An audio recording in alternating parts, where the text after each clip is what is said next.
What's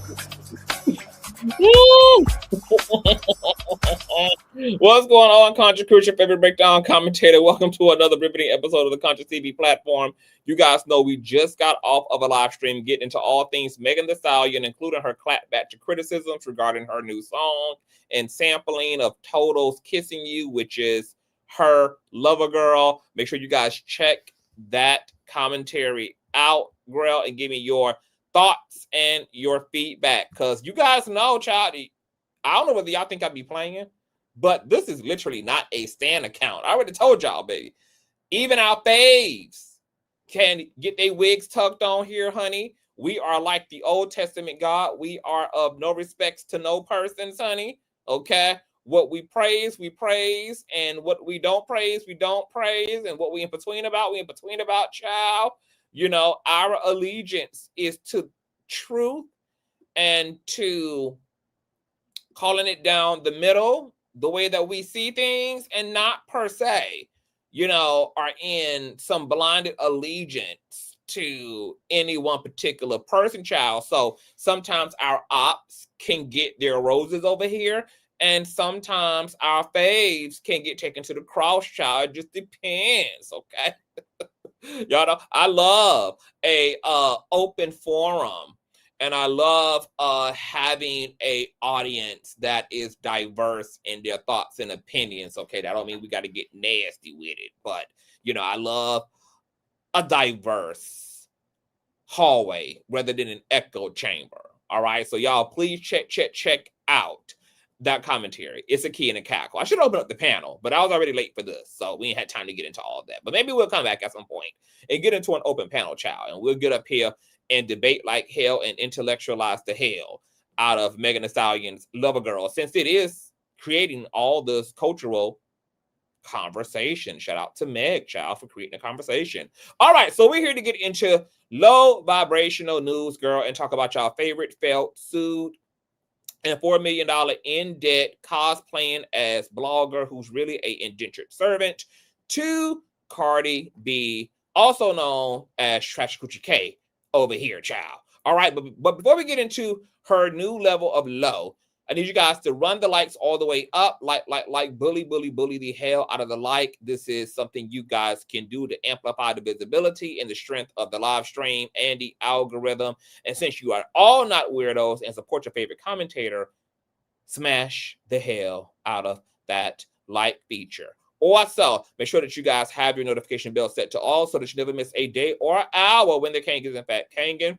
If you enjoy everything the King does here, you can also donate to the platform at Cash App, $Consciouztv, and or PayPal.me/Consciouztv with the Z on the end of conscious, spelled just how it is here on the channel. Also, you can follow me on Instagram, sign up to Patreon, and email me all the tea at my email at consciouztv@gmail.com. All social media handles and donation information is in the description box below. And it's also rotating from right to left in black and white at the bottom of the screen here. Okay. Make sure that you guys also share the stream out to wherever it is you have digital community, whether that be your YouTube community wall, your Snapchat, your MySpace, the dark side of Twitter, Tumblr, or your personal OF. I don't really give a damn where you impact the link. Just let them whores know that we're out live and in color. With no further ado, let's go ahead and push on through.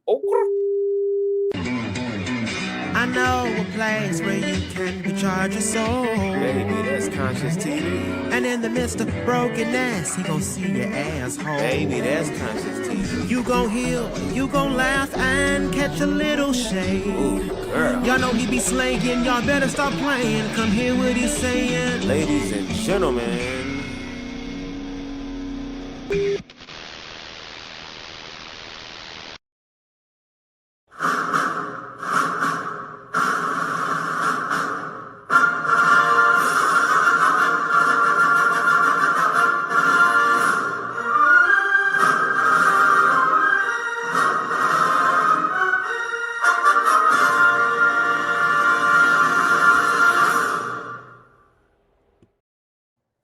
What's going on, you guys? Welcome back, child. It's too many of y'all for me to speak to y'all in the comment section, child, but we're going to get into it. Now, I did go live last night, but a lot of you guys were still asleep. I said, you know what, let me go ahead and redo this live stream because I also had took my notes and they were kind of jumbled up and there was grammatical errors in them and I didn't like my execution of the commentary. So I said, you know what, I'm gonna come back and do a redo today. So we're literally doing the redo.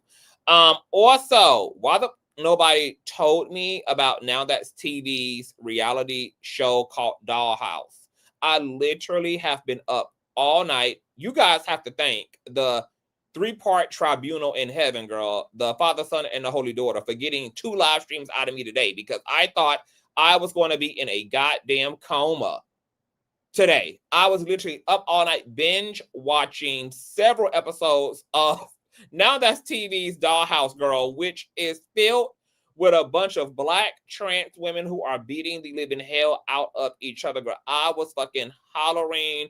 The show is absolutely nuts, low vibrational. It's like the transgender version of Baddies. Y'all, I didn't even know this stuff even freaking existed. I was watching all the bootleg free episodes on Daily Motion Child. And I was just like, you know what? This is why the country is going to hell, girl.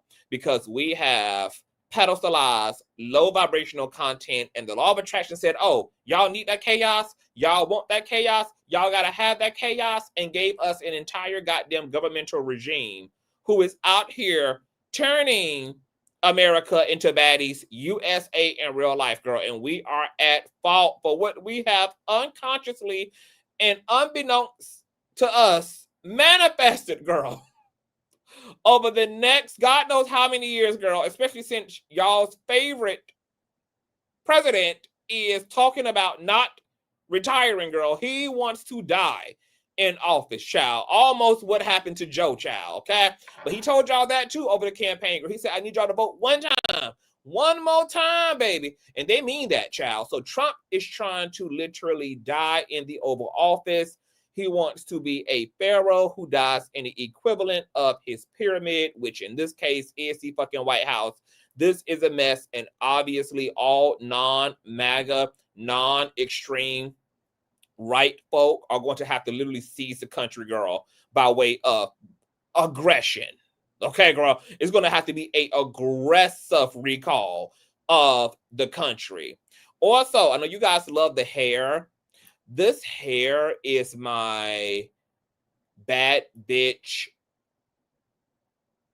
main character horror movie hair. It was inspired by Nancy from the first Freddy Krueger movie. Okay, baby, that white bitch wasn't nothing to play with, girl. The way that hoe had the house booby trapped up for Freddy's ass, girl. Okay, girl, I love a white radical, girl, when it comes to a boogeyman, baby. Okay, because white people be tearing up the monsters and shit, girl. And they got them homes, and then they got them DNA, and then they got them nightmares, baby. So Nancy, she had this big curly mixed race hair, which was really weird because she didn't have a Black father, a Black mom in sight, girl. Just had, she didn't have a perm box in sight. I said, where the hell did Nancy get all this big, curly, bushy hair at, girl? Where did Heather Longencap get this hair from? So this big, bushy, curly hair is inspired by her, girl. Inspired by her character, child. All right? It's giving white bad bitch, honey. Main character energy all day. Now, let's get into Tasha K, child. Tasha K has retracted her interview. She has made a public post letting the fans who she frauded into her app to look at this interview of Katt Williams' brother, Steve Williams, who sat down and accused his brother and their cousin of sexually violating him when he was 5 years old, who made other egregious claims against Katt Williams regarding his adopted children, regarding his own stints and run-ins with the law girl. It was almost a 2-hour-long interview.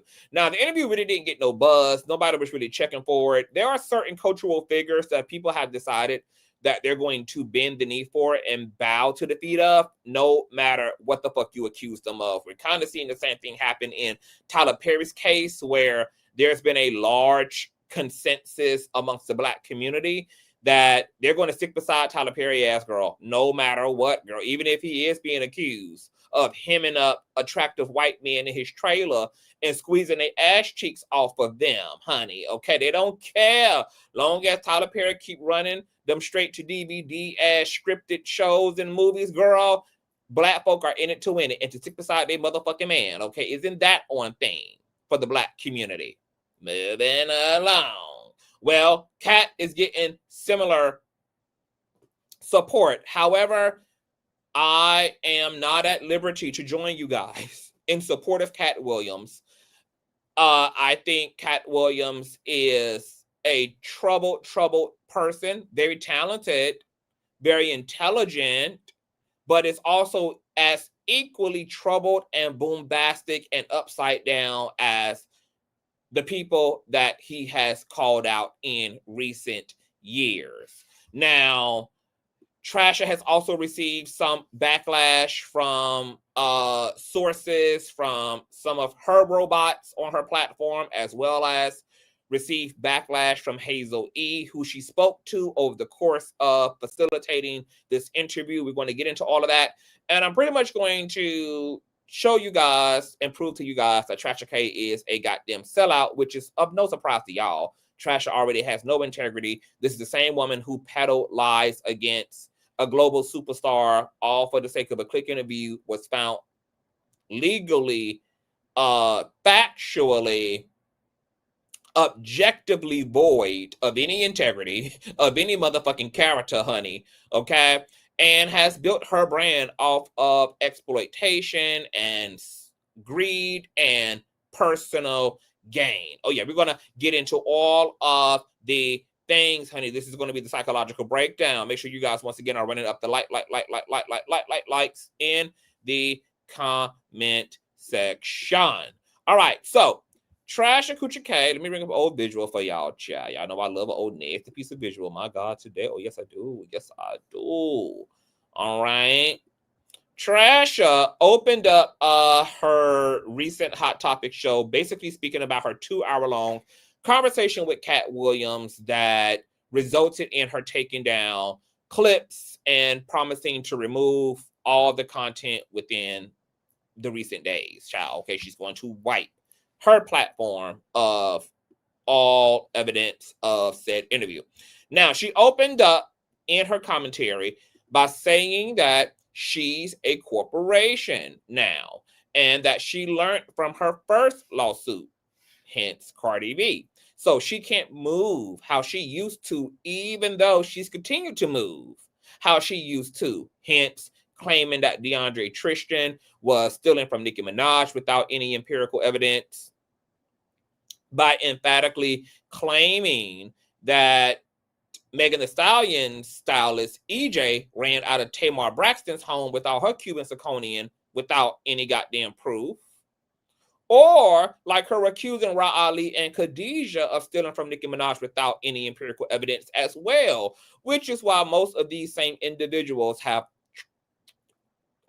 threatened her with more lawsuits, okay? Yikes. Tasha plays tag, and now she's it for life, girl. So we'll be reporting more on her ass back in court for 2026 and 2027. Now, Tasha also went on to say that the first time that Steve was supposed to sit down with her, that he wanted money. She said, nah, they don't do that. But she said she does provide a glam fee to make sure that anybody who doesn't want to look nappy on camera doesn't have to if they're not comfortable looking nappy as hell on camera. Even though a trusted source of my own told me that Tasha pays up to $3,000 for interviews. Moving along. She said that the woman that Steve brought as his personal assistant was actually his girlfriend. Shout out to Steve for having enough sense to lie to Tasha, because protecting your shit from Tasha, girl, means that this man had good common sense and discernment. Oh, yes, God. Claims that she didn't know that Steve was going to come and accuse Katt and their cousin of SA when he was 5 years old. She claims that she had no idea, girl. She had no idea that this was the stuff that was going to come out of his mouth. Said after the interview, she called Shekinah, who was the closest thing to Katt Williams, because Shekinah works for Katt. And yes, she's talking about Tiny's ex-bestie and reality star, Shekinah. Love and Hip Hop Atlanta, Shekinah. Now, I was wondering why Shekinah works for Katt. That was like really a jaw-dropping moment for me, because hello, what? Like, what are you doing for Katt? You're clearly not doing his hair, because he has a blowout with no edges. And I just don't believe that Shekinah would allow her legacy as a stylist and as a cosmetologist to just, you know, be ripped away like the perimeter of Katt Williams' head. So I don't know whether she's over there doing personal assistance. I don't know whether she's, you know, maybe, you know, maybe she's his accountability partner when it comes to him keeping his fupa down. Maybe they're workout partners. Maybe they burn calories together, girl. I don't know. Okay, maybe she helps him hide all the bodies, bitch, the way that, you know, Trasher was narrating Shekinah, girl. It sounds like Shekinah ass may be a goddamn hitman for his ass. I don't know. Now, Trasher claims that her and Shekinah even got into it over this whole interview with the brother. Trasher said she wanted to speak to Katt before she put the interview out. And at the time, she was trying to get in contact with him through Shekinah, claiming that Shekinah was saying, you know, that Katt was about to go on stage and she didn't know if Katt wanted to be bothered with any of this. Trasher claims that she was adamant about getting Katt's side of the story before publishing the interview. She claims that Shekinah said give her 48 hours. Trasher agreed to give Shekinah 48 hours to get Katt on the phone. Trasher then says that some days go by, no word from Katt or Shekinah, and somebody named Billy calls her with more information, but she never says who Billy is or what the info was about. She said that before her and Shekinah hung up, that she told Shekinah to ask Katt about his alleged stepdaughter, Tatiana. Says also during this time of her waiting, she gets on the phone with Hazel E., which is Katt Williams' ex-girlfriend, and you guys may also know Hazel E. from Love and Hip Hop Hollywood. She also said that other people apparently came forward, but she couldn't verify the claims that those people were making. But the gag to me is that she didn't even bother verifying anything the brother said before greenlighting the upload of his interview. So I don't think these people even think about the shit that comes out of their mouth, hence Tasha K, because some of us actually listen with the intent to understand and to sometimes rebuke if need be. Like this selective journalism, this selective integrity, girl, is diabolical. You guys run the likes up. She also says that Hazel E. claimed that Katt is a very dangerous person, that Hazel herself has watched Katt beat his own bodyguard. She apparently has listened to Katt having conversations about having bodies buried behind his house and in Lake Lanier. Said that the feds even raided Katt's house once and he held her hostage.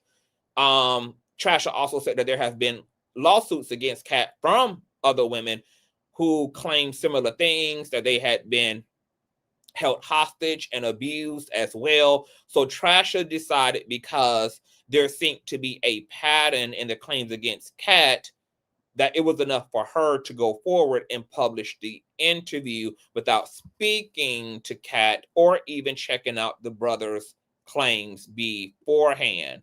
Now, here's my thing.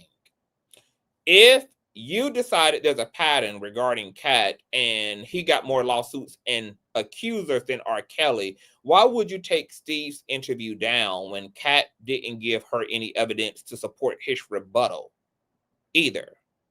She took one man's word for it to publish the interview and then took another man's word for it to take down the interview. So exactly what the fuck was the point, and what is the measure of truth in this case when it's just one nigga's word for one nigga's word?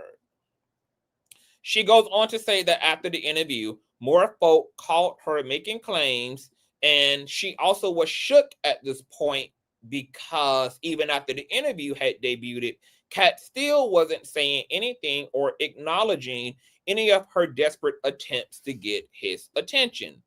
She claims that Hazel E got receipts and evidence, but claimed that Hazel E told her that she didn't want to come forward alone, but do it when the other women came forward against Katt.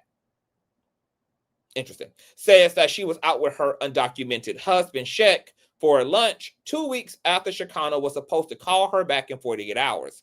When Shekinah finally called her back, Shekinah was going off, claiming that she needed to take the interview down, citing that everybody was lying on Katt.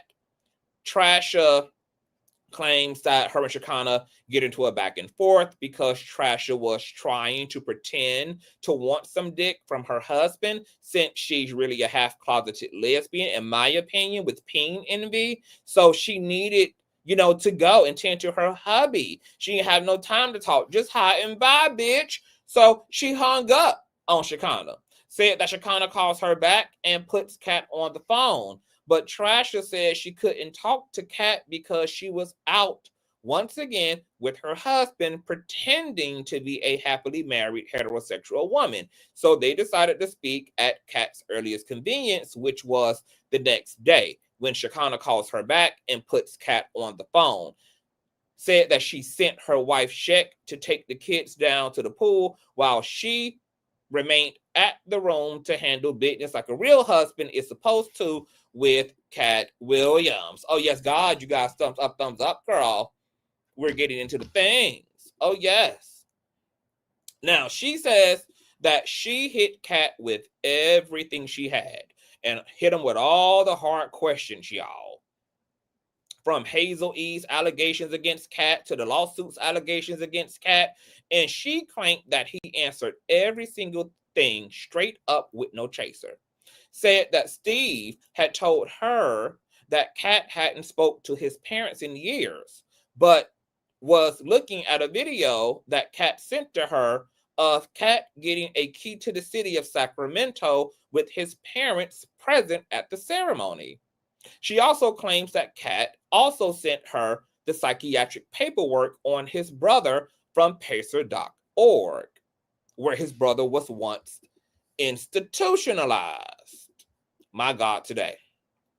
Said that Steve came to her with no receipts, but Katt came with mental health papers on Steve. So basically, Tasha took that as a justification that Katt was the truth teller in this situation.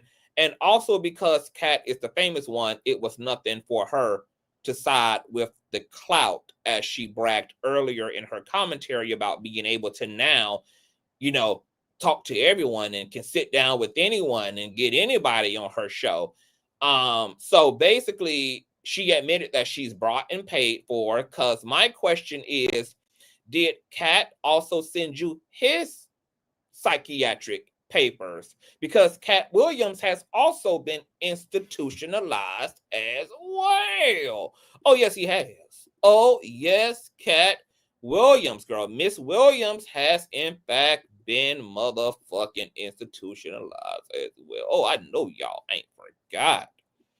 I know y'all ain't forgot that back in 2008, girl, Katt Williams submitted him and his crazy into a mental health facility. Oh, yes, he did.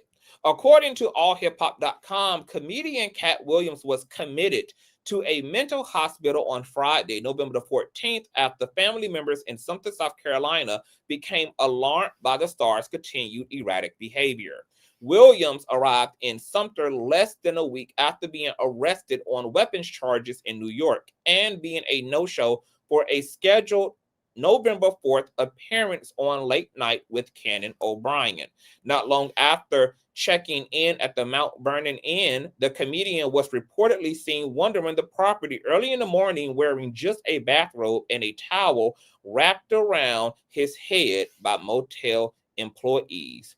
Police arrived and Williams was said to have asked them for directions to the nearest hospital. He was allowed to leave since no crime had taken place, but local attorney Gerald Diaz reported that a paranoid Williams appeared at his law firm and not the hospital at 9 a.m. seeking assistance, claiming the police had violated his rights and other unknown parties were conspiring against him, girl. So he was in his cocaine Barbie bag, all right, twirling outside the perimeter of his hotel, butt-ass naked under a cheap-ass robe with his edges missing under a towel on top of his goddamn head. Quote, his demeanor was a little troubled, disoriented, Diaz told the Item newspaper. He just said that he doesn't trust anyone anymore, that everyone has turned against him. He wasn't really coherent, and yet this is the word of the man that Tasha took without any evidence to support his innocence in the actual claims made against him by his own brother. Okay. 2 family members then arrived, pleading with Williams to come with them to seek medical attention. Williams allegedly turned down his family's request, but they returned to the premises at noon with deputies under orders to escort the comedian and actor to the nearest mental health facility. Local hospital officials would not release the comedian's location or current status out of respect for Williams' privacy. He recently plans to officially retire from stand-up after a New Year's Eve performance in Detroit on December 31st, citing mental and physical strain from road life and the desire to strengthen his family. So, once again,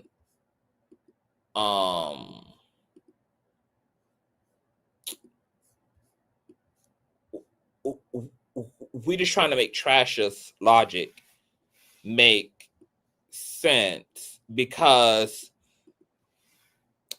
so if you use Stephen's mental health stay down there to the asylum to play down his sexual assault claims, then the logic would be applied to Katt's rebuttal, because what's good for the goose is good for the gander, right?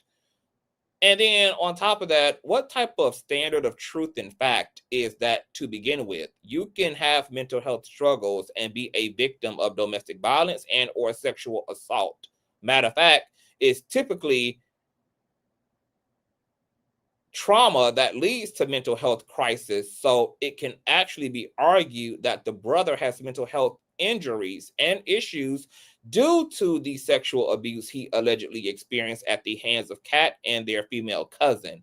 Secondly, does anyone really expect Katt to admit that he essayed his own brother? Like, really?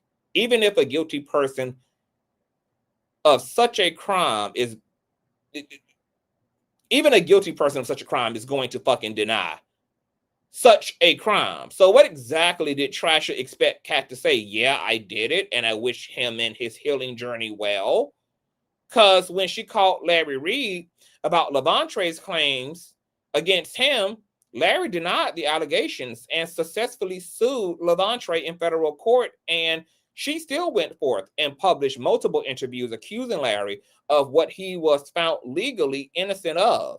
So if Steve's claims are null and void because he's a mental health, because he struggles with his mental health, then Katt's rebuttal is also equally null and void, because Katt also has been institutionalized for mental health issues. Hell, how we know that Katt's run in with the law throughout his life and mental health struggles aren't due to him being a victim of SA himself at the hand of the same cousin that violated his brother Steve. It could be that Steve is just willing to confront and uncover his trauma and speak about it out loud, while Katt is practicing the typical denial of most Black men regarding SA. Once again, we're just trying to make it make sense. She says that when she put the post up that he was taking down the interview, that Hazel E was going off in her comment section, but Trasha stood by her desire to remove the content because she had once again seen Steve's psychiatric paperwork, even though Katt got the same papers behind him. When the truth is, like I said earlier, she really bent the knee to Katt because he's the actual star. Therefore, there's more clout and opportunity to extract from pseudo loyalty to Katt than to Steve. So she went ahead and folded like a goddamn picnic table because she's a weak, pathetic piece of shit who need proximity to celebrities instead of standing on business like Wendy Williams would have done. Her narcissistic clapback to Shekinah, who was mad that she even aired the interview, was that it was Katt's fault that it got aired because Katt should have gotten back to her sooner and none of this would have happened. What a typical narcissistic tactic to blame you for why they acted out of integrity and reasonability. My God, today. Said that when the brother said in the interview that he just got out, she thought he was talking about jail, but learned that he actually just got out of the mental asylum. My God, today. She claims that she told Katt if anybody else comes forward that she's going to have to do her job. Claims that he said when they do, just put them on the phone with him. Well, my whole thing is, what is that going to accomplish? Because if she was a real bitch, she would have said, okay, hold on, let me get your brother on the phone because my name on the line and you nor him gonna have me looking a same gender loving fool out here in these digital streets. She should have said, hold on, let me get Hazel E on the line then and take you up on your word. I would have said one better. Put your parents on the line so I can hear from them about you and about Steve and really clear this up because they're less inclined to lie to me, unlike you and Steve, who both been institutionalized since that's Tasha's standard of credibility. But that ain't what the hell the hoe did. Since she claims that Katt is so transparent and was so willing to speak to and answer any questions and also be interested in talking to any future accusers, why didn't she take advantage of that? It would have been nothing to three-way all of them. Hazel, the brother, and or the parents in, since Katt had 2 hours to commune with her. And it would have been nothing for Katt to get his parents on the line, since one of the two of them surely would have had time to clear up whether their oldest son is an ancestral sexual deviant maniac or whether Steve is a deplorable, lying, bitter son of a bitch. Yet Tasha didn't take any advantage of none of the space and opportunity. And if Katt really wanted to clear up sincerely these allegations against him via Tasha, why didn't Katt have his own parents on standby already? Why didn't he press Tasha to call Hazel E or his brother right there and then? Why didn't Katt just go ahead and sit down with Tasha and air out his own business, since he didn't mind sitting in front of Shannon Sharp and spray Steve Harvey, Ludacris, Cedric the Entertainer, and Kevin Hart's tea for all to see and hear? It's just not making a lot of goddamn sense to me, you all. She said she asked Steve for 2 weeks to provide the parents and Katt's kids' names and information. But why do that when Tasha said Katt claimed he can provide everything because he's so transparent and so articulate and he can handle all of the real questions? But she didn't even do all of her real research and she didn't pressure him to provide any substantive evidence to support his innocence in all of this. Ultimately, this is all total BS.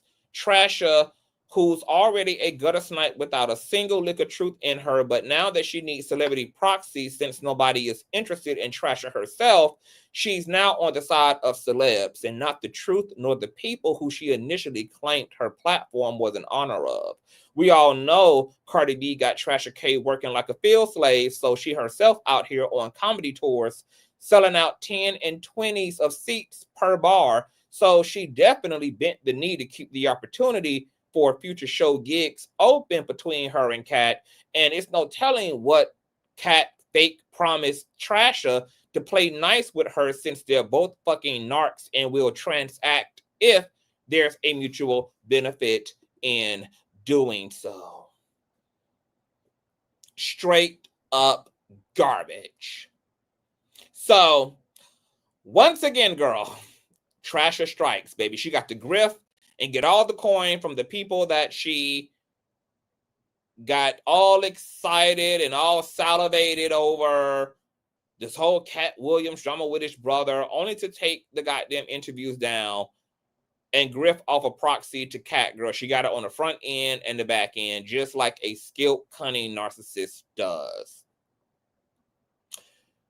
Her reasoning makes no fucking sense. Her logic in why she took the interview down makes no fucking sense. And the only thing she had as a rebuttal from Katt is his claim that I didn't do it, and sending her, his brother's psychiatric paperwork, but didn't send Tasha any of his own because he too is out of his goddamn mind. This is why he took police on a high-speed chase on the interstate in a Walmart electric scooter with a partially relaxed blowout, billowing in the wind with all of his perimeter baby hair missing, while high beams and sirens were whistling behind him, girl. Could you imagine such a sight? Could you imagine being on the interstate, girl, listening to Hezekiah Walker with your children in the back, coming home from a peaceful dinner with your in-laws, girl, and you look over to the left, girl, it's giving tweet, girl. I look over to the left and see a 4'11" nigga with 22.5 inches of natural hair with no baby ears, blowing in the wind, foot to gas on a electric cart out of Walmart with 11 police chopper cars trailing his ass, girl. Could you imagine? Could you imagine? And this is the person who Tasha took the word of. No evidence. Katt didn't provide his family. He didn't provide his children. He didn't provide any alibi. And this is how I know that Tasha is really in her celebrity proxy bag, girl. And she's realizing now that nobody cares about her, that her next grift is lapdogging for celebrities, which is why she out here working for Nicki Minaj for free, because it just increases her social equity and her algorithm. And now she's out here bending the knee for Katt simply because he said hi to the bitch. Is that Tasha typically records all conversations, and yet in this case she didn't. She recorded her conversation with Larry Reid. She recorded her conversation with Jaguar Wright. She recorded her conversation with Lovely T, but did not record this alleged 2-hour conversation with Katt. And of course, that leaves room for you guys to fill it in with any conspiracy you want. Did Tasha take a payout? It's enough evidence here to support that she was paid off by Katt. Katt slid her a check or slid her some future promises on his tour, etc., or in TV. You guys know she's out here doing Tubi movies and shit.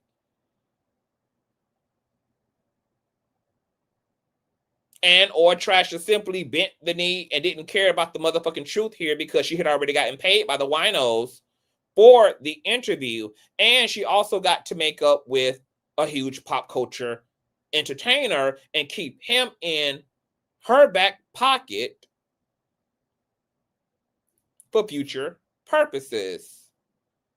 Who fucking knows? But you know who's completely humiliated in all of this? More than likely Steve, who trusted Tasha, who unfortunately gave her his story. I hope this is a future lesson for all people who have a legitimate story to absolutely choose anybody else but Tasha. She plays it on both sides. She plays both sides. This is the same woman who told Larry Reid to sue his accusers and then turned around and interviewed his accusers. She plays it on both sides. Full out snake without skin, girl. All right. Tell me what you guys think about Tasha bending the knee and taking down this interview. What do you guys think the reason is behind this? What do you think about Steve's claims against Katt? What do you think about the fact that both Steve and Katt have mental health issues? And hell, we haven't even seen any goddamn receipts for Steve being institutionalized. So we don't even know if that's fucking true. We don't even know if a conversation at all with Katt Williams is true. Tasha could have made up a whole entire lie that she spoke to Katt Williams just so that she can justify taking the interview down, because she more than likely received word from his team that they were going to sue the remaining pennies out of her motherfucking piggy bank. You know, a lie don't care who the tell it. And Tasha sold her soul to gargoyles and demons and devils long time ago, baby. So it's no lengths she will go, baby. Okay, to hide, to flip, to deny, to sweep, to cover her own ass, and to get her own needs met in any given situation. Thumbs up, thumbs up, thumbs up. I got to get out of here. I'm going to go and sit down and watch some more Welcome to Derry. You guys, if you guys are looking for good horror stuff to watch, Welcome to Derry just premiered its first episode on HBO, Stephen King's It.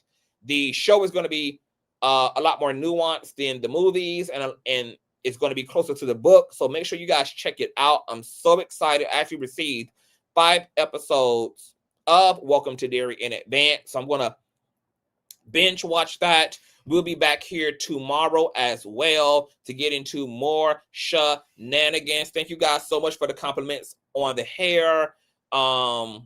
It's very autumn, very winter. Oh, yes, God. We in there, honey. This is my white woman, Nancy, Nightmare on Elm Street, bad bitch, booby trap, white privilege hair. Oh, yes, God. White privilege hair, girl. All day, honey. Presidential shit. All right. I'll see you guys later. I love you guys. Enjoy your Sunday. Peace.